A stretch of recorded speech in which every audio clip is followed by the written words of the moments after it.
राष्ट्रीय स्वयंसेवक संघ म्हणजेच RSS भाजपची मातृसंस्था मानली जाते। संघाच्या विचारातूनच जनता पार्टी आणि पुढे भाजपचा जन्म झाला हा इतिहास आहे। पण भाजपचे सध्याचे अध्यक्ष JP नड्डा यांना आता भाजप सक्षम आहे आणि आधीसारखं संघावर अवलंबून नाही असं वाटतंय। नड्डा यांच्या या वक्तव्यानं राजकीय वर्तुळात नुसत्या भुवया उंचावल्यात नाहीयेत, तर नड्डा असं कसं बोलले अशी चर्चा देखील सुरू झाली आहे। याचा आढावा घेणारा हा स्पेशल रिपोर्ट पाहूया। राष्ट्रीय स्वयंसेवक संघ हिंदू विचारांचा हिरिरीने पुरस्कार करणारी संस्था। 1925 साली स्थापन झालेली ही संस्था पुढच्या वर्षी शतक महोत्सवी वर्ष साजरं करते। गांधी हत्येनंतर 2 वेळा घातलेल्या बंदीनंतर संघ तावून सुलाखून निघाला। स्वातंत्र्योत्तर काळात बदलत्या सामाजिक स्थितीत संघाने आपला अजेंडा रेटला। या रेट्याला जनता पार्टी आणि पुढे भाजपमुळे राजकीय बळ मिळालं। भाजपने काय करावं याचं उघड मार्गदर्शन सरसंघचालक करत असत। निवडणुका आल्या की संघाचे प्रचारक भाजपच्या प्रचाराची धुरा सांभाळत असत।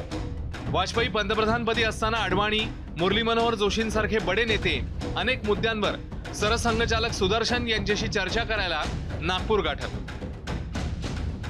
संघाशिवाय भाजपची काडीही हलत नाही असं बोललं जायचं। पण 2014 पासून हे चित्र बदललं। मोदी शहांच्या उदयानंतर संघ काहीसा बाजूला पडला। मोदी शहा दिल्लीतच निर्णय घेऊ लागले।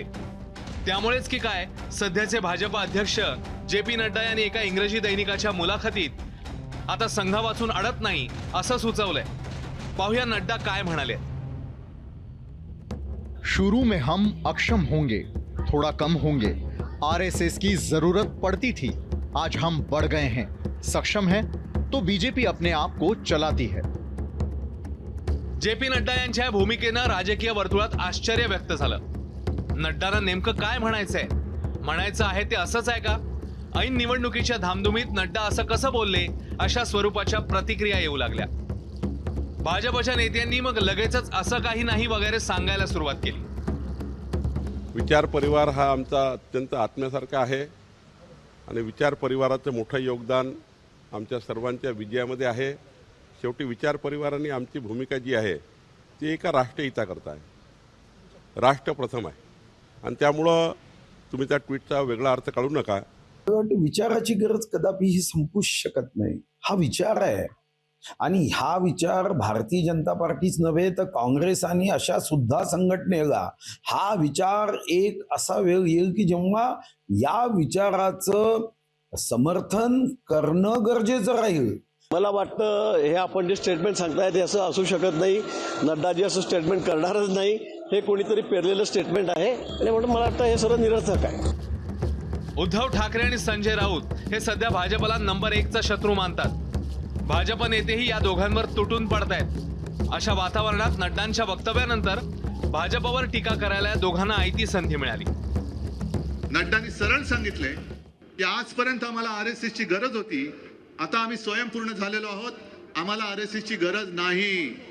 मग आज तुम्ही लिहून ठेवा, हे परत तर सत्तेवर येतच नाहीत, पण RSSच्या कार्यकर्त्यांना सांगतोय की हे पुन्हा सत्तेवर आले तर आमच्यापेक्षा धोका तुम्हाला आहे, कारण हे RSS वरती बंदी आणतील। ज्या शिडीने वरती आली ती शिडी सोडायला तयार आहेत।